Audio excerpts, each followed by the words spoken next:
I'm just a bill. Yes, I'm only a bill. And I'm sitting here on Capitol Hill. Well, it's a long, long journey to the capital city. It's a long, long wait while I'm sitting in committee. But I know I'll be a law someday. At least I hope and pray that I will. But today I am still just a bill. Good morning, Bucknutters. It's Tuesday, July 14th, 2015. I am Dan Rubin. This is the Bucknuts Morning 5 and Change, joined today by the Dean of Midwest Recruiting, Bill Kurelic. Bill, how are you this fine morning? Doing well. Always ready to talk recruiting and, of course, Ohio State recruiting. So let's get going. There's no doubt these recruiting conversations have been cheery in nature. Today what we're going to try and do is, has anybody read The Boarding House yesterday? We know you did. There was an item in there about the number of players that will end up in Ohio State's class of 2016 Hall. One of our sources said, if Urban wants to get to 25, he'll get to 25. So the premise of today's show is, how do we get to 25? There are currently 17 commitments in the class of 2016. We're just going to assume every one of those comes through. Excuse me. And then we're going to try and fill out the class. All right, Bill, here are the four guys I have that I think, I'm not going to say they're locks by any stretch, and you can comment on what your crystal ball status is for all four of them. And then we'll so this would get us to 21, theoretically. Nick Bosa, Jordan Fuller, Damar Hamlin, and Andrew Pritz. Well, the first three, I would not hesitate to disagree with. Bosa, and I don't think there's much of a doubt in my mind he's going to be a Buckeye.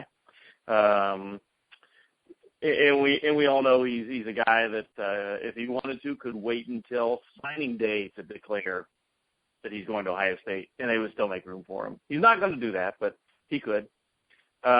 Jordan Fuller, I like Ohio State's chances there, although he's going to take his official visits and he's going to continue the recruiting process, but I tend to like Ohio State's chances there. Damar Hamlin, a guy that, again, he's been a target of the Buckeyes for quite some time. I've liked Ohio State's chances. If I had to make a prediction on him right now, I would go with the Buckeyes as well. The one that I wonder a little bit about is Pritz. I think he very well could end up at Ohio State, but I'm not quite as sold that that's going to happen as with the I guess I would say I'm more sold with the other three right now than with Pritz. But, again, it could happen. So those are four pretty solid choices, Dan. Okay. Are there any names that weren't mentioned there for the class of 2016 that you feel super comfortable right now saying would be Buckeye bound? I don't know if I would say super comfortable, but I still, in the back of my mind, I've gotten to know Luke Farrell pretty well during the recruiting process. I've talked to him often. I've talked to him in person. I talked to him yesterday via text, and I've talked to his dad. He is going to be, as I had the story yesterday on Bucknuts, he is going to be at Friday Night Lights. For quite some time, he had been telling me that he would likely be there, but yesterday it was a definite. He said, yep, I'm going to be there. He's a kid that I think is a tremendous prospect. Maybe as far as the class of 2016 in Ohio goes, maybe underrated. I can see that. I've been told by at least a couple of college coaches that he's as talented as any kid in the state of Ohio class of 2016. I think that Nick has long really liked Ohio State, and I think when Urban has him on campus for Friday Night Lights, I think that could do the job, and I think eventually in early August he could very easily commit to Ohio State. I've long had him crystal ball to Ohio State, and I'm not changing that now. Now, having said all that, Michigan State and Notre Dame are absolutely very real threats, and he absolutely could end up at one of those two schools, but I still like Ohio State. Anyone else? That's probably the one right now that I would feel good about. There are certainly, I think one of the wide receivers is going to end up at Ohio State. Which one it is, hard to say. People are discounting Donnie Corley. I'm not ready to go there. I think he's still certainly a candidate. Nate Craig Myers, Irwin's recruited well in Florida. Benjamin Victor, interesting prospect in that when he was up at the SBAU camp and I met him in person and saw him in person for the first time, one of the first things he said to me is, I'm going to make an official visit to Ohio State, and he hasn't wavered one bit on that. He is still saying that Ohio State is the one official visit he knows he's going to take. And he's a kid that I can see I don't think people are giving enough credit to Ohio State in regards to the Buckeyes' chances of landing Benjamin Victor. Bill, you obviously don't mean your friend on the other end of the line here, because I will reveal that I sent Bill a text yesterday. I do think Benjamin Victor will ultimately be in the class for Ohio State.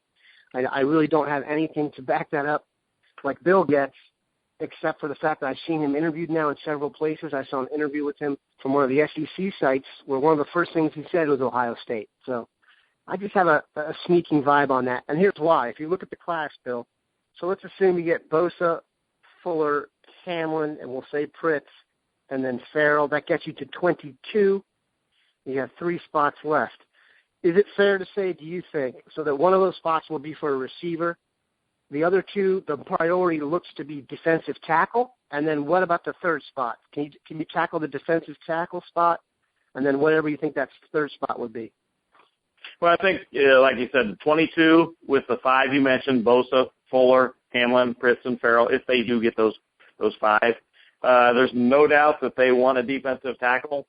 They've got their big 3 or 4 in Antoine Jackson, Rashawn Gary, Rashard Lewis, Dexter Lewis. If they could get 2 of those guys, they would love to take 2 of those guys. If they could get Rashawn Gary and Antoine Jackson by chance, they're not going to turn one of those 2 down. But if they can get one of those defensive tackles and they get a wide receiver that we've talked about, that makes the 24 count. Then that gives them a spot to play with.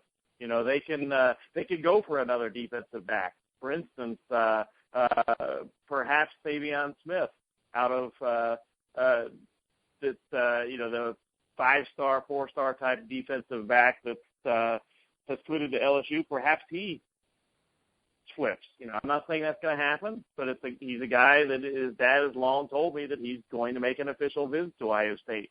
They could go with an offensive lineman. Gregory Little, decommitted from Texas A&M. He's long told me he is going to make an official visit to Ohio State. Gene DeLance has been saying he will make an official visit to Ohio State. They could go in that direction. They would like to get another linebacker. Aaron Hansford is the guy right now that they are targeting. I certainly think that Ohio State's still in the running for him, although quite some time ago, people wondered why I did this. Quite some time ago, I switched my crystal ball for Aaron Hansford from Ohio State to Foggy for several different reasons, but he's still certainly a possibility out there. Not by any stretch a guy I would put in the class right now, but a possibility. So they've got several different ways they can go if they get the 22, if they get the wide receiver defensive tackle. They can go several different ways on that last spot, and I think that what they would likely do is go with the very best prospect available. For instance, a Rashawn Gary, if that, by chance, would happen. Those defensive tackles, all the ones we mentioned, if you look at their target list, starting at the top by rankings, Rashawn Gary, Rashard Lawrence, Antoine Jackson, on down the line. I think it's clear that defensive tackle's a need in the class. Do you have a theory? Do you think they'll book it if they don't get one of those guys they're after right now, or do you think they have a second list knowing that defensive tackle is a necessity? Oh, there's no doubt in my mind that this Ohio State staff doesn't leave stones unturned, so to speak. There's no doubt in my mind they have a second list of guys that they would look at. Now, the question comes up, would they go to that second list because it's a need as opposed to bringing in a prospect they rate a lot higher at another position that may not be as big a need? For instance, in the secondary, we haven't mentioned Jalen Jones from Texas. We haven't mentioned Trayvon Mullen from Florida. 2 outstanding defensive back talents that are interested in Ohio State. So would they go with a lesser defensive tackle, so to speak, someone that they maybe can land late? Would they go with that rather than going with a higher-rated defensive back? And that's a question that, I think that they're not necessarily ready to answer right now. It would probably depend on how much they like that second defensive tackle, so to speak.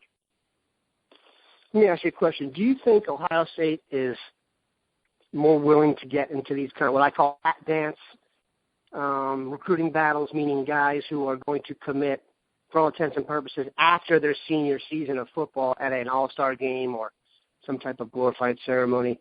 Do you think they're more willing to get into this because they just know they're going to put such a great product on the field? That's kind of the final, audition for them? I think that with the level that Ohio State's recruiting at right now, they can get into these things, and if they don't come out on top, they can still look at other prospects for 2016, but they also can look ahead to 2017, and that could be an epic class for Ohio State. If they don't get the wide receiver they want this year, well, there's certainly a lot, and you and I have talked about this, Dan, a lot of great options that they could get for 2017. So they can put themselves in that position knowing that if they don't get the guy they exactly want this year, they could still get him later this year, or if not, they just move on to 2017 when they can get that guy. Yeah, excuse me, I've got this on record before. I think 2017, Ohio State will get the best wide receiver haul in history. So that's something to look forward to. Any sleepers out there for 2016 that maybe aren't getting enough tub? One of them maybe A.J. Brown, the receiver out of Mississippi. Any other guys? Maybe talk about A.J. Brown a little bit, but other guys we haven't discussed that you think Ohio State may have an eye for? Well, certainly you mentioned Brown, and that's the guy to think about. But I just, as you and I have talked about, I just have a feeling that Ohio State is going to get one of those wide receivers that they've got at the very top of the board. That's my feeling right now. Victor, Kurelic, Craig, I just think one of those guys is going to come through, and they're going to get one of those guys. But as far as other guys, I don't think that right now that there's any particular one guy I would say, well, he's definitely a sleeper. But I think a position I could see maybe it coming through at would be in the secondary, because at the Ohio State camps this summer last month in June, there were some very good defensive backs there that maybe in other years Ohio State might have offered. Chris Evans, who's committed to Michigan, he's a kid that if Ohio State really puts a push on for him, I definitely could see him flipping to Ohio State. And he's not getting talked a lot about right now. We haven't talked a lot about Jacob Long out of right here in Central Ohio. He's a kid that in past years maybe he would have gotten an offer by now. He was impressive at Ohio State's camp, and right away he broad jumped 10 feet, and that got him an audition, so to speak, in front of the Ohio State coaches. Again, he's not a highly acclaimed prospect, but he looked very good at Ohio State's camp, and maybe he goes out and lights it up his senior year. So I think in the defensive backfield is maybe a place that you might see something like that. And there you have it. We have about 7 months or so between now and signing day. There's your roadmap on how we could possibly get to 25. Regardless, it's going to be a fantastic class. We appreciate the Dean of Midwest Recruiting, Bill Croat, for joining us. Bill, thanks for taking some time out of your busy day, my man. Always my pleasure, and have a good rest of the day.